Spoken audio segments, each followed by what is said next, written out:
Jadi sejak usaha itu Mei 2020. Iya. Tahun berapa lahir? 97. 97. 25 ya? Berarti Mbak buka usaha cuma ngandelin duit uang. Itu. Iya. Muter-muter ke sana ya. Mbak ketahuan koleknya kapan? Ketahuan koleknya Mbak tuh Koleknya di berapa bulan? Setelah berapa bulan? November. Oh, kemarin ya? Iya.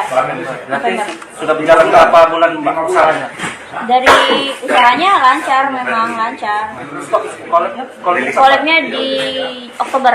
Yang ini ya. Kenapa? Penyebab koleknya kenapa? Nggak ketutup lagi dengan gaji sewa dan lain-lain.